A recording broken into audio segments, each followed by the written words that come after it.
Hola, saludo cordial para todos. Especialistas internacionales dicen que si Taiwán entrara en conflicto con China, caería en no menos de una semana.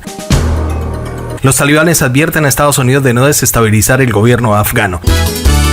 Rusia encara a Norteamérica y le echa la culpa de la crisis energética en Europa.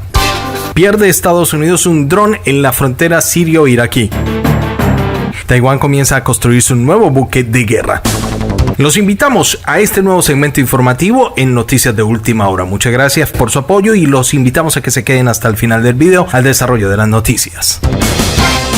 Son muchas las conjeturas de los expertos militares que se atreven a dar su juicio respecto a lo que pasaría en un eventual conflicto entre China y Taiwán, pero vamos a hablar un poco de un informe que se ha dado a conocer a través de Russia Today, estamos hablando de RT, que habla específicamente de este tema sobre lo que pasaría si Taiwán entrara en guerra con China. Y según Hispan TV, que también lo viene relatando, dice que lo que podría ser un vaticinio de esta situación, y efectivamente lo vienen titulando de esta manera el informe: Taiwán caerá en una semana si entra en guerra con China. Según el informe, hacen referencia a que el ejército taiwanés viene mal preparado para el tipo de combate a gran escala que se dirigiría a ellos por parte del ejército chino, y por eso deducen que perderá en una semana ante China si Pekín se enfrenta a Taipei. También hacen hincapié por lo que sucedió con las tropas en Afganistán, y esto es lo que dice el informe que ha sido publicado por la agencia rusa, estamos hablando de Russia Today, que dice que Estados Unidos está jugando con un juego peligroso para demostrar la política de la defensa de Taiwán hacia China y lo cataloga de tener cero capacidad para su ejecución en caso de un eventual conflicto militar. De acuerdo con el artículo, dice que en los últimos tiempos el ejército de Xi Jinping ha realizado incursiones en la zona de identificación de defensa aérea de Taiwán, todo con el objetivo, con una razón, de mandar una señal a Taipei de que el dragón rojo no reconoce sus intenciones de independencia, y de acuerdo a esto, el artículo también se refiere a que el ejército de la isla puede demostrar músculo y poderío sobre el papel, pero según el diario, está mal preparado el ejército para enfrentar un tipo de combate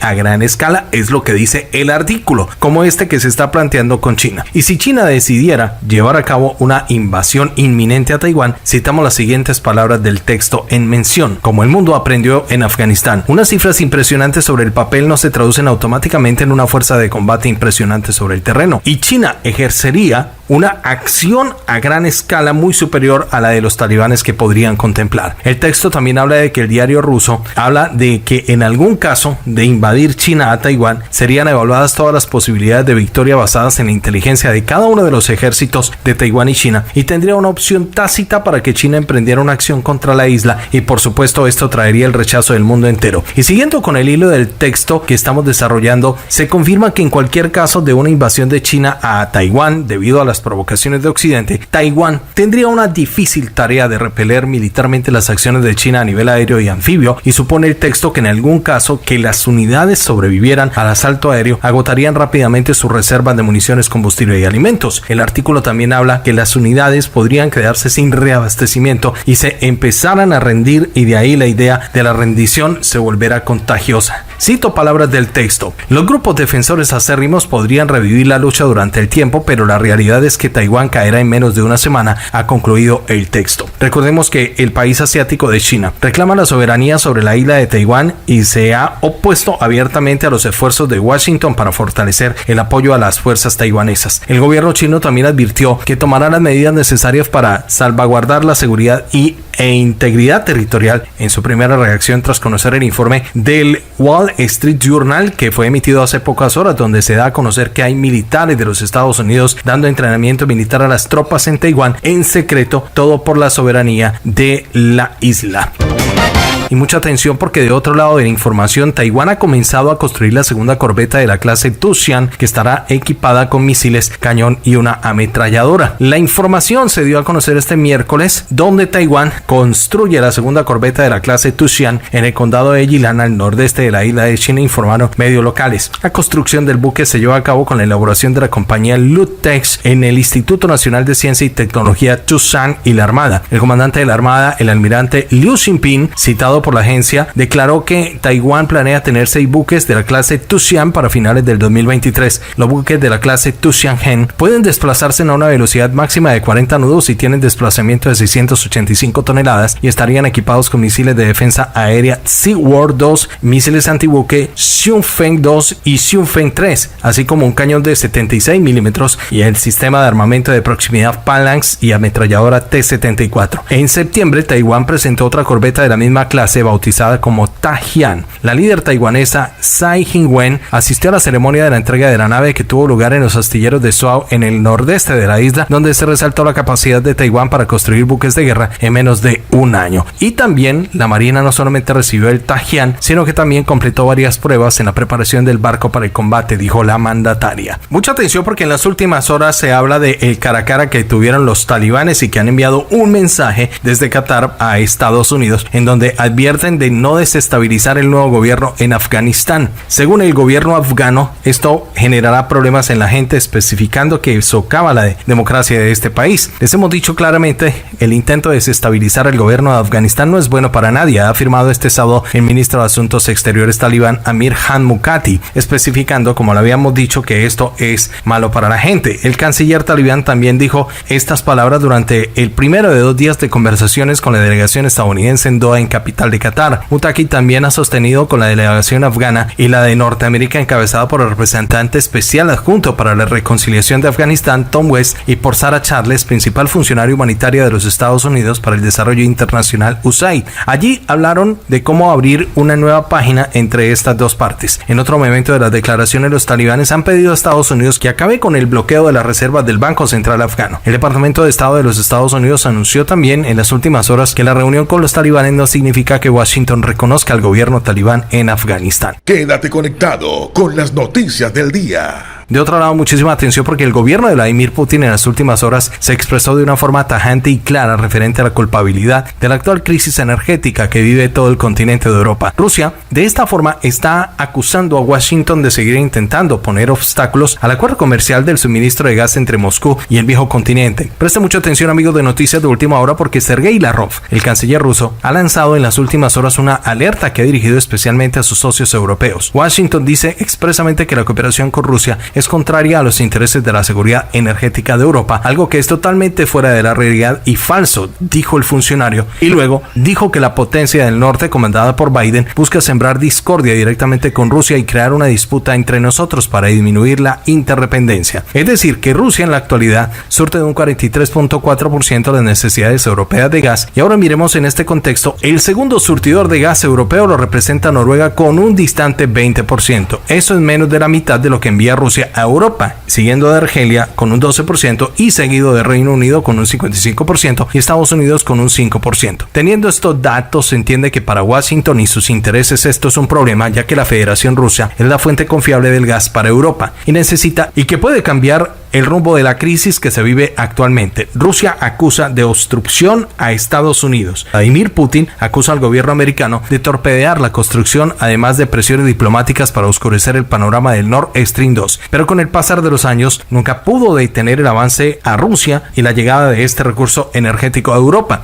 Y actualmente, que está escaseando este servicio, además los precios que están sobre las nubes, se han registrado declaraciones del gobierno de la Federación Rusa que busca amainar y evitar un colapso de las relaciones entre Rusia y el continente de Europa. En las últimas horas, el jefe de la diplomacia rusa, estamos hablando de Vladimir Putin, enfatizó insistentemente en que su nación y la Unión Europea deben de evitar lo que se conoce como la politización del servicio del gas. Además, el ministro Sergei Lavrov dijo que la Federación Rusa y el bloque de países europeos deben de pensar en que la gente es la que puede sufrir las verdaderas consecuencias debido a las claras deficiencias de los gobiernos y aquellas empresas que son las encargadas del abastecimiento del servicio de la energía. Y lo que más sorprende es que la canciller Merkel de Alemania ha dicho en las últimas horas a los pares europeos que Rusia ha sido cumplidor de sus compromisos sobre el tránsito de este producto a Europa, y también ha dicho que Rusia nunca se ha negado a nadie a la posibilidad de llevarle este servicio a través de la tubería ucraniana, por lo menos fue muy responsable, dijo.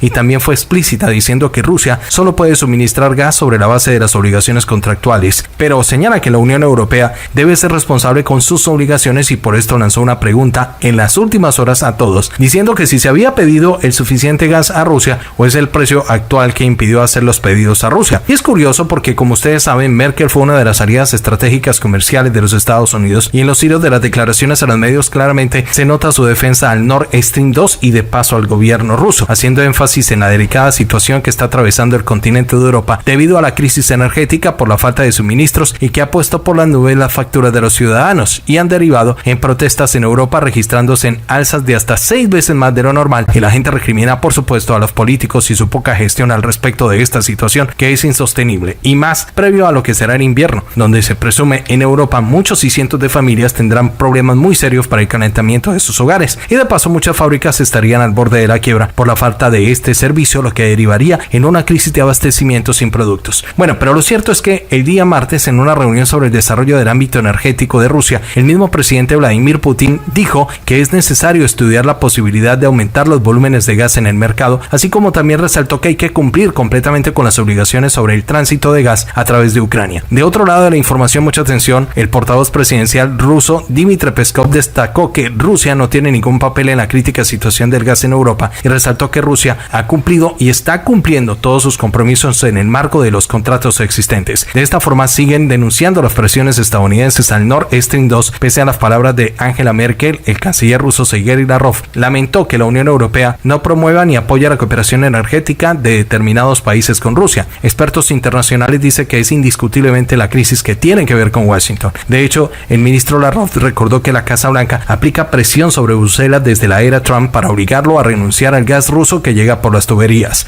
Estados Unidos también busca vender gas a Europa, el gas licuado de sus yacimientos, y por ello la nación norteamericana se opuso enérgicamente a la realización del proyecto Nord Stream 2, dicen los especialistas, y en esta etapa de la construcción a cambio propuso construir terminales marítimas para lo del gas natural licuado. Los congresistas estadounidenses también se habrían sumado a la presión norteamericana y pidieron a la administración Biden actuar con dureza y aplicar las sanciones a Rusia, pero la avanzada marcha de la infraestructura permitió que finalmente se culminara la obra en julio de este año. La infraestructura conecta a Rusia con Alemania y además beneficia a Suecia, Estonia, Letonia, Lituania, Finlandia y Polonia. Berlín se comprometió a que el contrato del tránsito de gas entre Rusia y Ucrania se prorrogue por 10 años. Ante este panorama, el canciller ruso Sergei Lavrov también hizo un énfasis en que la empresa gasística Gazprom cumple todos los compromisos sobre el suministro de gas de Rusia a Europa y también garantizó la ayuda de su país para que el viejo continente supere la actual crisis del aumento de los precios y escasez de este recurso natural. Cambiamos de información, mucha atención porque en las últimas horas se ha conocido que un dron de Estados Unidos ha sido derribado en la frontera sirio-iraquí. Se habla, tal como lo ha informado el canal de Telegram Saverin News, un dron estadounidense fue derribado por los sistemas de guerra de grupos iraquíes de resistencia en la frontera con Siria. También se ha precisado que el llamado grupo iraquí de resistencia Al-Shaf al-Kaf ha reivindicado la responsabilidad del derribo del avión teledirigido por los Estados Unidos. De acuerdo con los informes, el dron se dice que estaba llevando a cabo una misión hostil contra la resistencia y antes de ser derribado habría apuntado a una posición abandonada por las fuerzas de resistencia iraquí. De hecho, la cadena qatarí de televisión Al Jazeera cita a una fuente de seguridad familiarizada con el asunto y anuncia que este sábado sobre el ataque de un dron no identificado contra las instalaciones de los grupos de la resistencia iraquí en la ciudad siria de Al-Bukamal en Deir ez-Zor Este, frontera con Irak. No obstante, estas unidades de movilización popular de Irak y los funcionarios del país aún no comentan sobre este informe, según RT. Mucha atención porque en las últimas horas se ha conocido de las nuevas especificaciones del nuevo cohete ultraligero que ha presentado Rusia. El Ministerio de la Defensa ruso ha revelado esta semana el diseño, lo que son las especificaciones de lo que será el primer cohete ultraligero del país, denominado Irkut, informa RIA Novosti. El desarrollo fue hecho por el Instituto Central de Investigaciones Científicas de Ingeniería Mecánica. Se fabricará en dos versiones, una desechable con masa de 23.6 toneladas y otro reutilizable de 25 toneladas, reza un artículo publicado recientemente por la revista Space Engineering and Technology de la Corporación Espacial y Cohetes de Energía. Este primer tipo podrá llevar 584 kilos de carga a la órbita terrestre y 84 a la órbita geoestacionaria, mientras que el segundo 398 y 60 kilos respectivamente. Como combustible se prevé utilizar de forma conjunta oxígeno y metano en el propio cohete y heptilo y amilo Krilo en la fase superior llamada módulo de apogeo. Se espera que este nuevo cohete sea lanzado en el 2024 desde el comodódromo de Plestex, ubicado en la provincia de Aranjuez. Además, TS Nimash está trabajando desde el 2019 en el cohete portador reutilizable de la clase ligera Krilo SB, y se trata de un aparato de 6 metros de largo y 0.8 de diámetro que tendrá una carga útil de 600 kilos y viajará a velocidades hipersónicas de hasta Mach 6. Sus primeros vuelos están programados para el 2023. Llegamos a la parte final de nuestro video. Ustedes muy amables y muchísimas gracias por llegar hasta aquí con nosotros. Si son nuevos, los invitamos a que se suscriban al canal, a que activen la campanita roja de notificaciones y por favor nos dejan sus comentarios, que nos sirve mucho para la cobertura del video. Un abrazo, Dios los bendiga, gracias por su audiencia y nos escuchamos en el próximo contenido. Recuerden que si este contenido tiene utilidad para ustedes, nos regalan un like. Gracias, un abrazo.